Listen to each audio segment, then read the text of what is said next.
Drew and I had been married for 2 years when he got in the accident.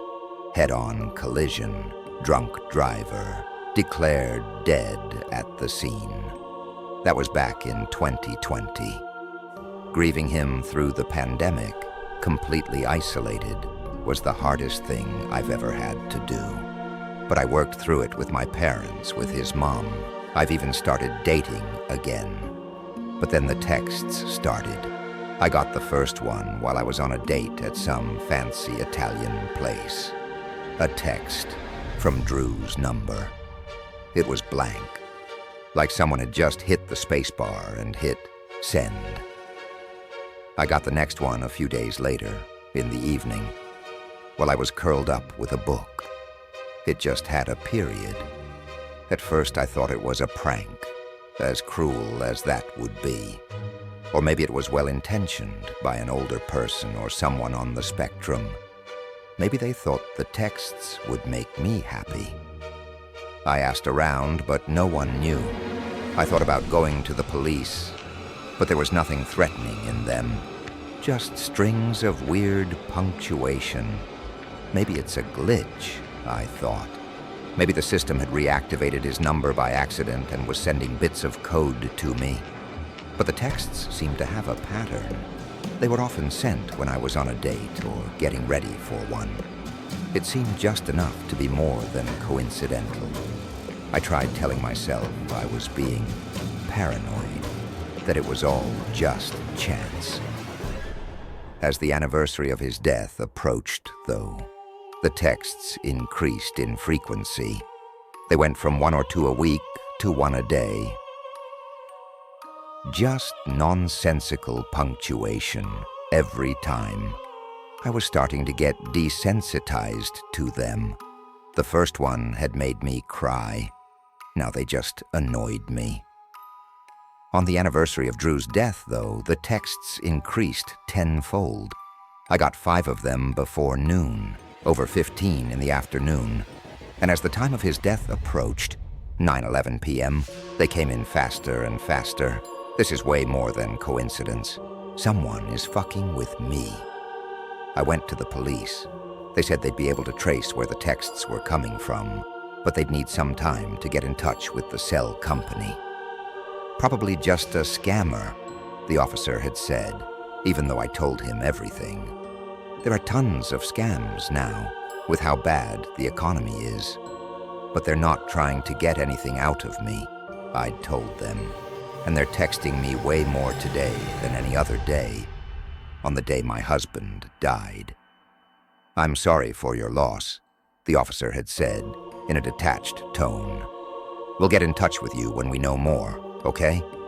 So what else could I do? I went back home to start the tradition I did every year. At 7 o'clock, I put on his favorite movie, Stranger Than Fiction, and opened a bottle of wine. I patted the seat next to me, as if gesturing to an invisible him to sit down. I liked to talk to him, pretend he was actually sitting there with me. Maggie Gyllenhaal is so cute, I told the empty spot. I'd totally date her if I wasn't married to you. And if, she wasn't a movie star. Will Ferrell is so young in this. He looks like a baby. Haha, he's so awkward. She totally hates him. My phone pinged. I frowned at it. I decided to call the police station again. They told me they didn't have any news. I looked at the empty spot. I miss you, I said, sucking in a deep breath. I miss you so much. I looked at the phone, waiting for it to ping. A small part of me wishing it would, like he'd heard me. What if the texts really are Drew, somehow? I thought of that Twilight Zone episode, where the old woman keeps getting phone calls and then they find a downed telephone pole, the wires dangling over her husband's grave. Was this sort of the 2000s equivalent of that? Had some spooky ghost EMF jammed the wireless cell communications? But the phone didn't ping. Of course it didn't. This wasn't his ghost trying to contact me. This was someone fucking with me, someone playing a sick game. The only answer I'd get was from the police. I got up and refilled my wine glass, but my hands were shaking as I poured.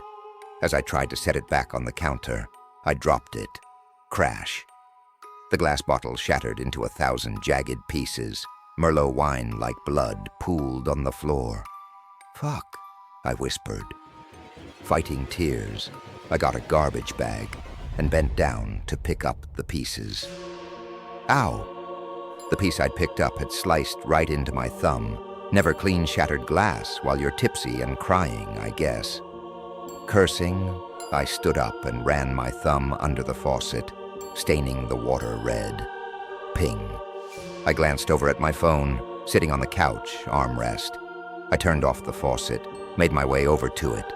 My heart plummeted as I saw the text. Not a blank text, not a string of nonsense. A fucking smiley face. After I'd just cut myself, and not any smiley face. A colon, then a space, then a parenthesis. Exactly how Drew made his smiley faces. He never wanted autocorrect or JChat or whatever program to turn it into an emoji or actual smiley face.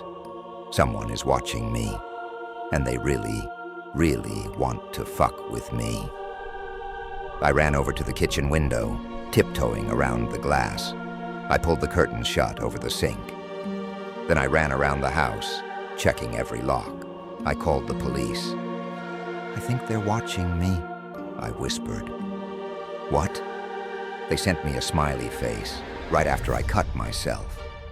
Okay, that's probably just a coincidence. They've never sent a smiley face before, or anything other than nonsense. Okay, calm down. You know what? I'm going to get in touch with the cell company right away. I'll call you back in about 20 minutes, okay? Okay. I glanced at the clock. 8:59 p.m. 12 minutes before Drew died. I walked back to the couch, blood blooming on the paper towel wrapped around my finger. The phone was going off like crazy now. Ping, ping, ping. "Shut up," I hissed. I looked at the empty spot, the paused frame of Maggie Gyllenhaal and Will Ferrell looking at each other. Ping, ping, ping. "Shut up!" 9:07 p.m. Ping, ping, ping, ping. I picked it up. One word was mixed in with the nonsense. Run, run, run. Ping, ping, ping, ping. The barrage of texts was cut off by my ringtone. The police station. Finally. "Hello?" I asked, my voice wavering. "Get out of the house." His voice was low, coming through the speaker. "The texts are coming from inside your house." All the blood drained out of my face. I leapt up and scrambled towards the front door. Hands pulled me back roughly from behind. I fell flat on my face. Pain shot up my back. I looked up, blinking, and found myself looking up at Drew's mother. "Whore!" she snarled, spitting spray on my face. Her foot collided with my side as she kicked me. "You think you can just pretend like he didn't exist, don't you? As soon as he's dead, you just go off and start dating again." "It's been 5 years, I gasped. "You never really loved him, did you?" she shrieked. I tried to scramble up. She kicked me again. I coughed blood onto the carpet. "Stop," I whimpered. "You're nothing but a—" The door slammed open. A police officer was standing in the doorway. The police had enough evidence to arrest Drew's mother. She'd been watching me, stalking me, sending nonsensical texts to scare me. Security camera footage from various restaurants and establishments even showed she followed me to several different dates. She didn't even have to break into the house. Drew had given her a spare key when he was alive. She'd had Drew's old number reactivated and was sending me texts all the while, hoping I'd be spooked and stop dating, stop moving forward, stay with her in her cocoon of grief. She didn't see all the nights I'd cried myself to sleep after those dates, wishing it was him next to me, knowing no one else would ever measure up. One thing, however, remains unexplained. The police, when they confiscated her phone, said she only ever sent symbols and smiley faces. She never sent the word run. Sometimes I wonder if those texts were from Drew, watching over me, making sure I made it out alive. Thanks for sticking around till the end. I hope you enjoyed these horrifying Reddit stories as much as I enjoyed sharing them with you. If you did, please give this video a thumbs up. It really helps the channel grow. Also, if you haven't already, make sure to subscribe and turn on notifications so you won't miss any future uploads. Let me know in the comments which story gave you the chills, or share your own spooky experiences. I'd love to hear them. That's all for today. Stay safe, stay curious, and I'll see you in the next video. Take care.